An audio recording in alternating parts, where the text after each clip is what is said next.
नमस्कार, खबरों का पंचनामा देख रहे हैं आप और मैं हूं आपके साथ दिव्या सिंह। हम लेकर आए हैं देश और दुनिया की 5 बड़ी खबरें जिस पर चर्चा के लिए हमारे साथ स्टूडियो में मौजूद हैं कैपिटल टीवी के editor in chief doctor Manish Kumar. Doctor साहब, स्वागत है आपका। धन्यवाद। सबसे पहले एक नजर आज की टॉप हेडलाइंस पर।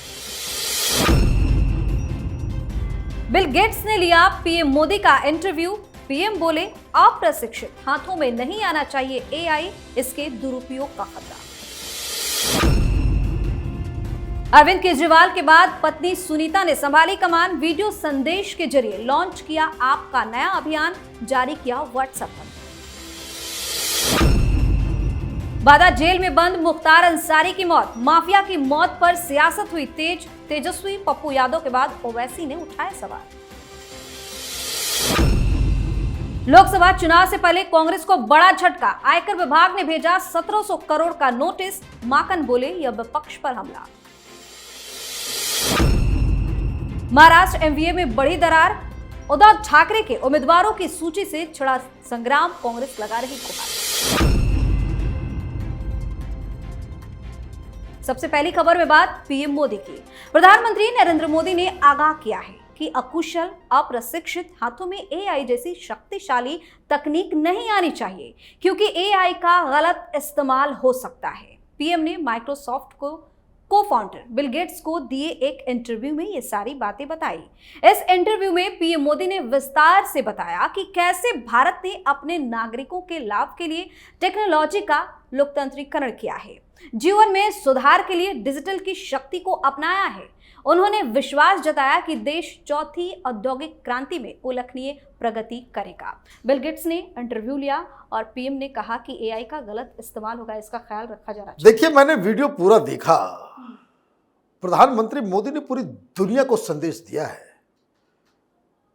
that we are far ahead as far as digital technology is concern. और वो इसलिए क्योंकि इस सफलता के पीछे इस देश की गरीब जनता है, जिसके ऊपर ये कांग्रेस वाले अट्टहास कर रहे थे। ये चिदंबरम पार्लियामेंट में खड़े होकर के उन्होंने कहा था, ये क्या बकवास कर रहे हैं मोदी जी, ये रेडी पटली वाले अपने पास क्या वो डिजिटल फोन रखेंगे, पेमेंट गेटवे का सिस्टम होगा, ये कैसे पॉसिबल है। आज इस 10 सालों के अंदर हिंदुस्तान की वो गरीब जनता जिसको विपक्ष ने बैकवर्ड समझ लिया था, दुनिया की, तो आप समझिए कि दुनिया के लिए एक अचंभा है। अभी मैक्रो आए थे, आश्चर्यचकित रहे चाय वाले के पास, अरे आजकल तो लोग भीख भी मांग रहे हैं, तो साथ में वो, बताइए। तो खैर, दुनिया में भी मैसेज गया, हिंदुस्तान में भी मैसेज गया, लेकिन ये वक्त तो चुनाव का है। तो चुनावी संदेश इस इंटरव्यू का क्या है? राहुल गांधी को चुल्लू भर पानी में डूब जाना चाहिए। प्रधानमंत्री मोदी देश में यहां के युवाओं को क्या ऑफर कर रहे हैं? डिजिटल टेक्नोलॉजी, आर्टिफिशियल इंटेलिजेंस, वो एआई की बात कर रहे हैं कि कैसे इससे पूरे समाज को मैं बदलना चाहता हूं। वो एक विजन लेकर के आ रहे हैं टेक्नोलॉजी के साथ। और राहुल गांधी क्या कर रहे हैं? राहुल गांधी कास्ट सेंसस करवाएंगे, ये उनका विजन है। वो एक्सरे करवाना चाहते हैं, कास्ट, जाति, धर्म, रीजन, रिलीजन। तो फर्क क्या है? बिल्कुल साफ है। यंग जनरेशन आज के इस इंटरव्यू के साथ ही न सिर्फ हिंदुस्तान में, पूरी दुनिया में आज मोदी की तारीफ हो रही है। जी, अगली खबर में बात सुनीता केजरीवाल की। दिल्ली के मुख्यमंत्री अरविंद केजरीवाल की पत्नी सुनीता केजरीवाल ने वीडियो मैसेज जारी किया। सुनीता केजरीवाल ने कहा कि आज से हम एक नया अभियान शुरू कर रहे हैं। हम केजरीवाल को आशीर्वाद अभियान शुरू कर रहे हैं। लोग सीधे अपनी बातें उन तक पहुंचा सकते हैं। उन्होंने कैंपेन के लिए 2 व्हाट्सएप नंबर भी जारी किया। उन्होंने कहा कि आप इन व्हाट्सएप नंबरों पर अपना संदेश जरूर भेजें। आप शुभकामनाएं, दुआएं और प्रार्थना के साथ कोई भी संदेश भेज सकते हैं। मैं अरविंद केजरीवाल जी तक आपका हर संदेश पहुंचाऊंगी। आपका संदेश पढ़कर उनको बहुत ज्यादा खुशी मिलेगी, अच्छा लगेगा। ये आज वीडियो संदेश फिर से नया जारी किया है। देखिए, सबसे पहले तो मैं कॉम्प्लीमेंट दूंगा मेकअप आर्टिस्ट को, जो आज बहुत ही शानदार सुनीता केजरीवाल का मेकअप उसने किया। मेकअप था भी और पता भी नहीं लग रहा था। वेरी नाइस जॉब, मिलना चाहिए उनको अवार्ड। लेकिन क्या किया उन्होंने? आप ऐसा काम करते हो कि उसमें खुद ही फंस जाते हो। अब पूरे सोशल मीडिया में लोग क्या क्या आशीर्वाद भेज रहे हैं उसको शेयर कर रहे हैं, गालियां पड़ रही है। आपको क्या लगता है इस देश पे, इस देश की अंतरात्मा खत्म हो गई है? भ्रष्टाचारी, घोटालेबाज, जालसाज, झूठे मक्कार किस्म के नेताओं के साथ जनता खड़ी हो जाएगी? कहां है दिल्ली की जनता? अपने मन से कि लोग दुआएं कर रहे हैं। भाई, जो इस घोटाले में जो पैसे कमा रहे होंगे, जो भ्रष्टाचार तंत्र आम आदमी पार्टी ने दिल्ली में जो तैयार किया है, उससे जिसको बेनिफिट मिल रहा होगा, तब तो वो कर रहे हो। आपने तो बड़ी कोशिश कर ली। हर वार्ड में, हर असेंबली सेगमेंट में प्रोटेस्ट करने का, वो शाहीन बाग की तरह बनाने का हम लोगों को मालूम नहीं चलता है। जनता रिजेक्ट कर दे रही है। मंदिर में आप गए कि केजरीवाल की तस्वीर लेकर के आरती करते, पब्लिक ने भगा दिया। पर्चे बांट रहे हो, लोग देखते हैं, हंसते हैं, कोई पर्चा छूने को तैयार नहीं है। और आप इतनी बड़ी बड़ी बातें, वही तमाशा, वही चीफ मिनिस्टर की कुर्सी। दरअसल आम आदमी पार्टी और खास करके केजरीवाल ये सोचता कुछ है, बोलता कुछ है और करता कुछ है। तो बार बार ये जो भाभी जी आ रही है टीवी पे, जो संदेश आ रहा है, उसका क्या मतलब है? उसका मतलब साफ है कि जिस दिन ये तिहाड़ जाएगा, जिस दिन वो इस्तीफा देना पड़ेगा उसको, उसके कुछ ही चंद मिनटों के बाद सुनीता केजरीवाल को दिल्ली का मुख्यमंत्री घोषित किया जाएगा। इस खबर में बात मुख्तार अंसारी की। माफिया मुख्तार अंसारी अब इस दुनिया में नहीं रहा। बादा जेल में बंद मुख्तार अंसारी का दिल का दौरा पड़ने के कारण निधन हो गया। लेकिन अब 15 साल की उम्र से आपराधिक दुनिया में कदम रखने वाला मुख्तार अंसारी की मौत पर सियासत शुरू हो गई। बिहार के पूर्व डिप्टी सीएम तेजस्वी यादव, हाल ही में कांग्रेस में शामिल होने वाले पप्पू यादव, उनकी मौत पर सवाल उठा रहे हैं। इतना ही नहीं, अब तो एआईएमआईएम के चीफ असदुद्दीन ओवैसी ने भी मुख्तार अंसारी की मौत पर सवाल उठाया है। आखिर एक गैंगस्टर माफिया की मौत पर सियासत क्यों हो रही? देखिए, यही है इनकी हकीकत। मुख्तार अंसारी मर गया तो छाती पीटा जा रहा है। यह है मोहब्बत की दुकान। कांग्रेस पार्टी ने सबसे पहले कल रात ही सवाल खड़े कर दिए थे। ऐसा लग रहा है कि कोई बहुत बड़ा सेकुलरिज्म का आइकन जो है वो खत्म हो गया। देखिए, धिक्कार ऐसे ऐसे पॉलिटिकल पार्टीज के ऊपर जो इस तरह के अपराधियों को का महिमा मंडन कर रहा है। चले जाओ भाई, राहुल गांधी, वो नमाज जनाजा जो होगा उसमें वहां पे जाके आप शरीक हो। इन पॉलिटिकल पार्टीज की बेशर्मी भी पूरा देश देखे। एक से एक भ्रष्टाचारी, एक से एक क्रिमिनल्स, और आप कह रहे हो भाई देश को जो है अल्टरनेटिव देंगे। आप देखिए कितनी ये घटिया किस्म की राजनीति है। भाई, क्रिमिनल का अंत ऐसे ही होता है, होना भी चाहिए। 62 केस है। लोग कह रहे हैं भाई आरजेडी का वो मनोज झा बकवास कर रहा है, कह रहा है कि जहां मौत और मर्डर में डिफरेंस खत्म हो जाए, समझिए लोकतंत्र खत्म हो गया। वो पता नहीं क्या क्या बातें करता है। अरे भाई,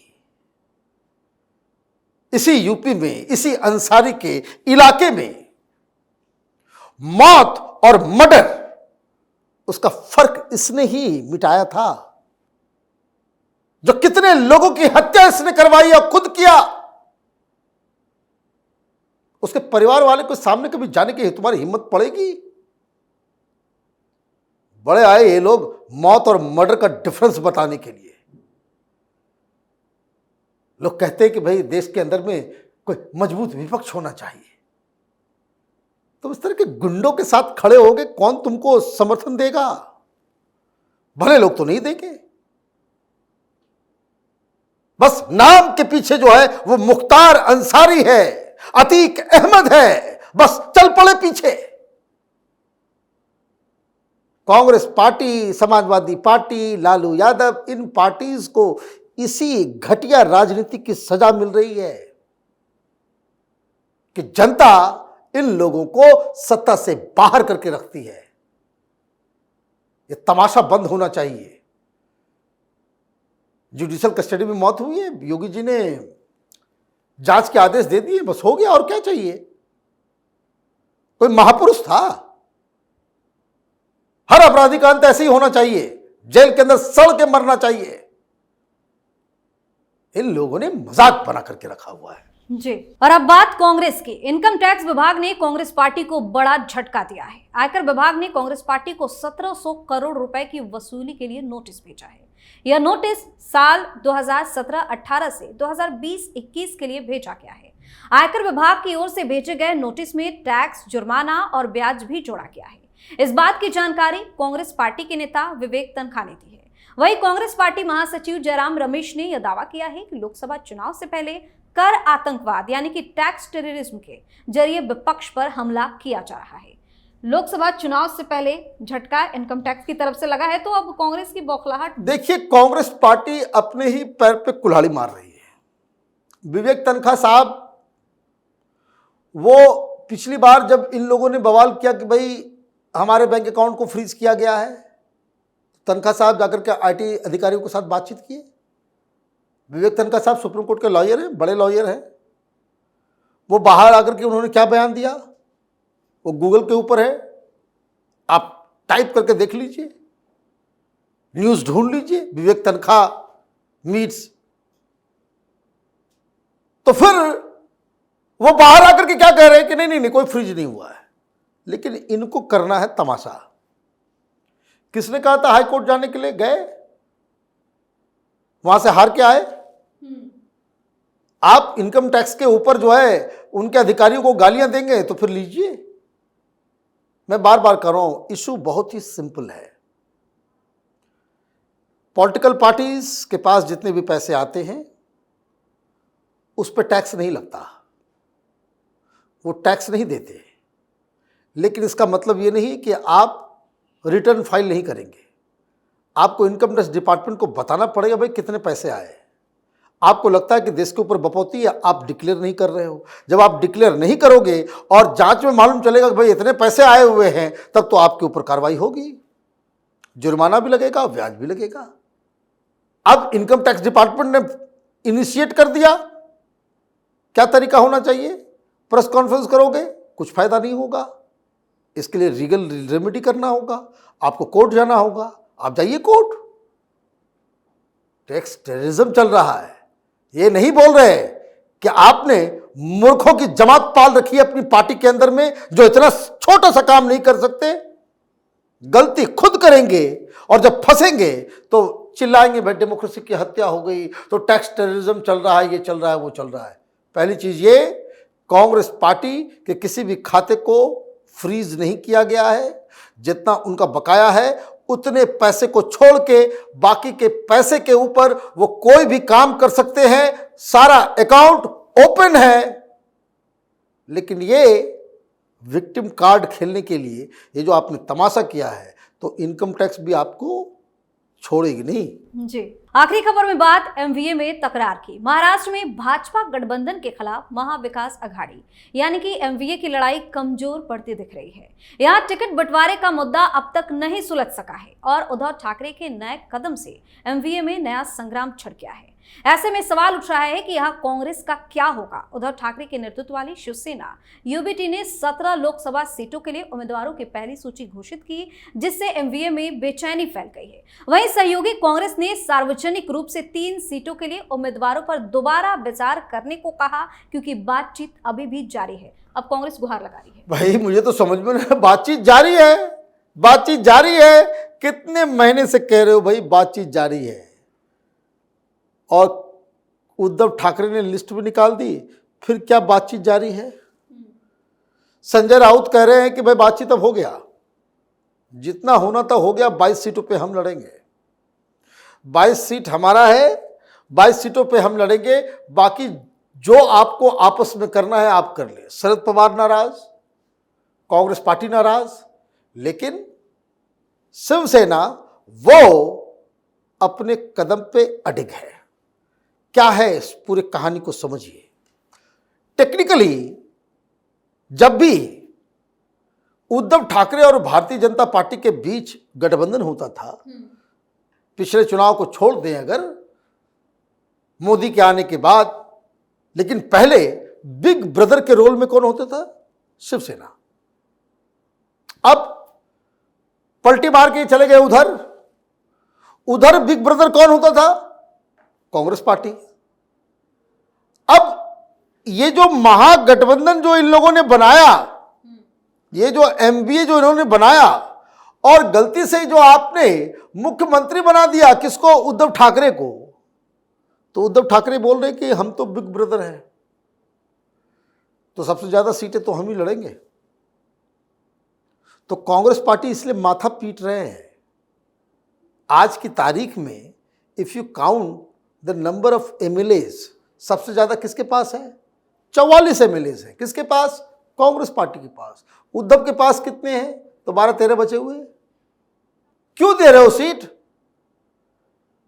तो आदेश राहुल गांधी का है, नहीं किसी भी तरीके से। तो एक कहावत है, कहानी है, पूर्वांचल के साइड में लोग बताते हैं कि एक बैड वुमन होता है, जो कहते हैं हम लोग कि जतरा खराब हो जाना, कि किसी का शक्ल देख लो तो दिन खराब हो जाए। तो लोग कहते हैं उधर कि किसी एक आंख वाले को अगर देख लो तो दिन खराब हो जाएगा, है ना? किसी काने को देख लिया तो पड़ोसी से दुश्मनी है, उसका दिन खराब करूं रोज। तो एक आदमी ने क्या किया? अपने आंख को फोड़ लिया और रोज उसके सामने सवेरे सवेरे खड़ा हो जाता है। मूर्खता किसकी है? उस शख्स की जिसने अपनी आंखों को फोड़ रखा है। राहुल गांधी इसी तरह के कैरेक्टर हैं। जी, बहुत बहुत धन्यवाद सर तमाम जानकारी। धन्यवाद। खबरों का पंचनामा में आज के लिए इतना ही। देश और विदेश की बाकी खबरों और उनके सटीक एनालिसिस के लिए देखते रहिए कैपिटल टीवी। हमें लाइक कीजिए, शेयर कीजिए, और हाँ, कैपिटल टीवी को सब्सक्राइब करना बिल्कुल ना भूलें। धन्यवाद।